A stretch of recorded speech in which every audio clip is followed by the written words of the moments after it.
है कि हर वक्त पे झूठ, मोदी जी के हर वक्त पे झूठ कहाँ लग सही? कहाँ बोल रहे प्रधानमंत्री हैं? हाँ, प्रधानमंत्री है जी, क्या करे? हमरा पैसा ले लिया, अब हम रेडी रहे आज कि नहीं आई वही।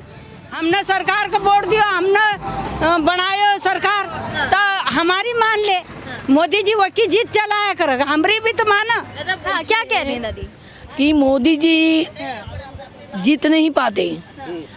मोदी जो है वो तो दगलबाजी से जीता है। अच्छा, अभी हम इसको नरेंद्र मोदी जी को बोलेंगे, आदित्य को बोलेंगे कि हमारे साथ चलो, खड्डा खोदने को चलेंगे क्या?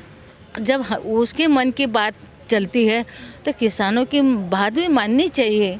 तो किसान आंदोलन के 40 से ज्यादा दिन पार हो चुके हैं और आज भी सरकार और किसानों के बीच वार्ता होने वाली थी, जो कि हो भी चुकी है और बेनतीजा भी रही।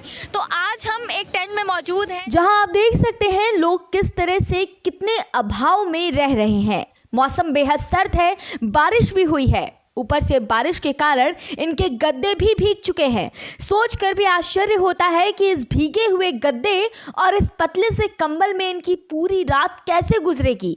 लेकिन आपको ये समझना जरूरी है कि ये किसान कितने मजबूर हैं। चैनलों पर इन आंदोलन को पिकनिक स्पॉट घोषित कर दिया गया है, लेकिन ये तस्वीरें नहीं दिखाई गई, या यूं कहें कि इन तस्वीरों को छुपा लिया गया। कुछ महिलाएं जो हैं वो मध्य प्रदेश, महाराष्ट्र, इन तमाम अलग अलग राज्यों से आई हैं किसानों को समर्थन देने के लिए। क्या नाम है आपका? मेरा नाम कमला यादव है और मैं भी किसान महिला हूँ और हमारे यहाँ भी खेती करते हैं। हाँ। क्योंकि खेती किसान जो अन्नदाता है, अगर अन्नदाता नहीं रहेगा देश पूरा खाएगा क्या? अगर किसान अन्नदाता बचेगा तो ही पूरा देश बचेगा, नहीं तो नहीं बच सकता है। मुख्यमंत्री क्यों नहीं हो? अगर आनी खाएंगे, अगर सोना चांदी खाने से तो रहे हैं, अगर सोना चांदी खाए तो हम बता दें कि हम सोना चांदी खा के रहेंगे, पर अगर अन्नदाता नहीं रहेंगे करेंगे क्या? ये फैक्ट्रियाँ बुला रहे हैं, है नहीं, अपने का अंबानी अडानी की, तो हमारा तो देश बर्बाद कर देगा। तो अडानी अंबानी ने कभी मिट्टी बनाई है, कभी अनाज बनाया है, कभी गेहूँ चावल बनाया है? तो हम कहते कंपनियां नहीं चाहिए, हमें हमारी खेती चाहिए।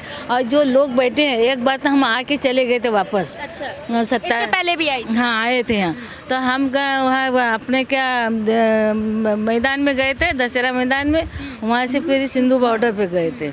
वहाँ हम उनके साथ में रहे और हम बस से ये गाड़ियों से आ रहे थे, कोई अपने अपना आइसर लेके आ रहे थे, कोई मारुति लेके आ रहा था, कोई गाड़ी लेके आ रहा था, ऐसे सब आए थे। हम इंदौर, देवास, गुना, अपने झांसी, फिर ग्वालियर सब ऐसे घूम के आए।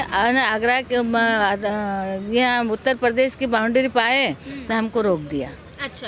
अपने क्या ये उत्तर प्रदेश की सरकार ने। अच्छा। आदित्यनाथ, हाँ, उसने रोक दिया, पुलिस ने नहीं जाने दिया। और फिर वही क्या कह रही थी, पुलिस क्यों नहीं जाने दे रही? पुलिस बोले कि हमका सरकार ने नहीं बोल दिया कि इनको वहाँ दिल्ली मत जाने दो। अच्छा। हाँ, तो हमको 9 बजे 10 बजे रात को हमारी गाड़ियाँ निकल रही थी, लोग जुड़ते गए, कम से कम 15-20 गाड़ी हो गई थी हमारे साथ में। तो वहाँ हमको रोक दिया, तो हम सब महिलाएं भी रात भर उधर ही रही और ऊपर से पानी गिर रहा था, जैसे आज गिरा, बारिश हो रही थी, उस पानी में हम रहे। फिर उसके बाद में हमको कुछ खाने को नहीं दिया, कुछ नहीं दिया, सिर्फ हमको पानी की बाटलें लाद के दी। आपको कस्टडी में रखा था क्या उन लोगों ने? रोड पे हम तो रहे। अच्छा, रोड पर ही थे? हाँ, आगे बढ़ने नहीं दे रहे? हाँ, तो हमने वहाँ चक्का जाम कर दिया, गाड़ियाँ भी बंद कर दिया, एक रोड खुला छोड़ दिया, नहीं एक बंद कर दिया। फिर उसके बाद में आगरा की कांग्रेस सरकार आई, फिर उसने हमको कई वरने बिछाने का भी दिया, महिलाओं को साले भी दी, कुछ खाने को भी दिया। फिर उसके बाद में फिर हम तो वहीं बैठे रहे कि हम तो नहीं जाने देंगे गाड़ियाँ भी, और पुलिसों को भी नहीं इधर आने देंगे। तो हम उधर ही बैठे रात दिन, 2-3 रात और 3 दिन तक रहे। फिर हाँ, फिर 27 तारीख को फिर बोले कि आप बाउंड्री हम खोल रहे, तुम जाओ। फिर वहाँ से हम आए, फिर दिल्ली में आए अपने के 12-1 बजे रात को यहाँ आए थे। यहाँ देखा तो बहुत बड़ा आंदोलन चल रहा था, सभी से मिले जुले। फिर हमने सुबह भी रहे, सबों से बातचीत की और सभी को बोला कि हम तुम्हारे साथ हैं, क्योंकि हम भी किसान हैं ना, तो किसान तो रात दिन काम ही करता है। और उसके साथ में मजदूर काम करते हैं। मजदूर नहीं रहेगा तो क्या करेंगे? अभी जो खंबा लगाना है या महल बनाना है तो कौन काम करेगा? मजदूरी करेगा ना। अभी हम इसको नरेंद्र मोदी जी को बोलेंगे, आदित्य को बोलेंगे कि हमारे साथ चलो, खड्डा खोदने को चलेंगे क्या? जब उसके मन की बात चलती है तो किसानों की बात भी माननी चाहिए। अब इन्होंने 44 कानून रद्द किए हैं मजदूरों का, तो ये कानून ये रद्द करने में क्या जाता है? इसको 3 काले कानून है, इसको हम मोदी जी से बोलते हैं कि तू इसको वापस ले ले। क्यों? किसानों के यहाँ 54 किसान मर गए हैं, कितने के और तू जान लेगा? ये तो समझ एक कानून के लिए। तो हम वही बोल रहे कि समझदार है वो, तो मन की बात वो बोलता है तो किसान भी मन की बात बोलता है, महिला भी किसान की बात बोलती है, बच्चे छोटे छोटे बोल रहे हैं। अगर हम उनके लिए नहीं लड़ेंगे तो आने वाले भविष्य और बच्चे हमको क्या बोलेंगे? आपका क्या नाम है? तारा मराठे। कहाँ से हैं आप? मैं नंदुरबार डिस्ट्रिक्ट से, तलोदा तहसील है मेरा। अच्छा, हाँ, किस राज्य से? किस राज्य से? महाराष्ट्र राज्य से। हाँ, आप भी यहाँ पर आई हैं किसानों के समर्थन में, क्या सोच करके आई हैं, क्या उद्देश्य है? बस मैं तो गांव में रहती हूँ। हमारा पूरा आदिवासी इलाका है। हाँ, मेरे भाई भी खेती है, मैं भाई के साथ रहती हूँ।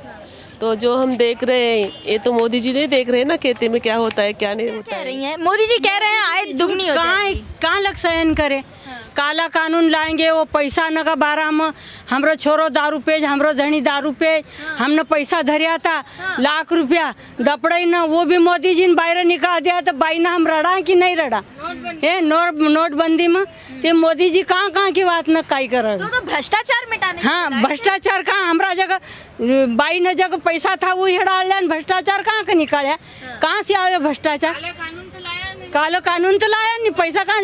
हमारा दपड़ायल पैसा है, जबकि हमारा छोरा आदमी दारून पे, तो बाई न का पैसा कहीं बाई न रड़ी रही न माथा हाथ देना आज भी मोदी ने काले। ये बताइए, मोदी जी कह रहे हैं कि एक बार इसको लागू होने दीजिए, आप लोग का आय दुगना हो जाए। नहीं दुगना हमको कहाँ की हर वक्त पे झूठ, मोदी जी के हर वक्त पे झूठ कहाँ लग सहन? कहाँ बोल रहे? प्रधानमंत्री हैं। हाँ, प्रधानमंत्री है तो क्या करे? हमारा पैसा ले लिया, अब हम रड़ी रहे आज की नहीं आई वही हैं? मोदी जी अभी भी छे तो एक दिन को कानून का महीना 6 महीना या सरकार का ऊपर पानी पड़ी रो, समझना चाहिए सरकार ना। आप लोग भी तो जीत पे अड़े हुए हैं ना, बताइए। जीत पक्का से जीत पाड़े, हमार कानून पछो कर ले। मोदी जी ने देश का गिरवा धर दियो ना, जीत पे जाड़ेल छे। वो कह रहे हैं हम आधुनिक बनाएंगे आप। नहीं, पर हमारी भी बात मान ले। हमने सरकार को वोट दियो, हमने बनायो सरकार, तो हमारी मान ले। मोदी जी वकी जीत चलाया करेगा, हमारी भी तो माना।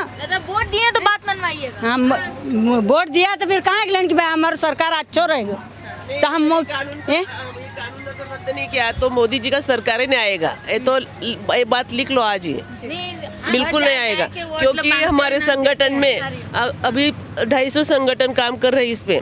वहाँ भी बुद्धिजीवी लोग हैं ना, वो भी तो उनको भी कानून मालूम है ना। क्या कह रही हैं दादी? कि मोदी जी जीत नहीं पाते। मोदी जो है वो तो दगलबाजी से जीता है। अच्छा, देश के लोगों को गुमराह करके और देश के लोगों के ऊपर दबाव करके, दबाव तो उसने नहीं किया। वो क्या बोलता है कि मैंने अच्छे काम किए तो मेरे लिए वोट दिए, मगर जो बटन दबाते हैं तो सब वोट उसको ही जाता है, चाहे वो किसी को भी डालो। अच्छा, उसको ही वोट जाता था। उन्होंने ऐसा मशीन बना के रखा है। ईवीएम की बात कर रही हैं? हाँ, अच्छा, जो मशीन बनाई उन्होंने, तो जो भी वोट अपन डालते थे, जो भी बटन दबाते थे, तो वोट उसको ही जाता था। अच्छा, वो दूसरा किसी को नहीं जाता था। क्योंकि ये हम लोग बम्बई वाले हैं, हम लोग ये बात पकड़ लिए हैं उसको। अभी हमारे बस्ती में हम इतनी प्लीट लगाई तभी जाके हमारा कैंडिडेट जीता, ना तो उसमें भी गोलमाल किए थे।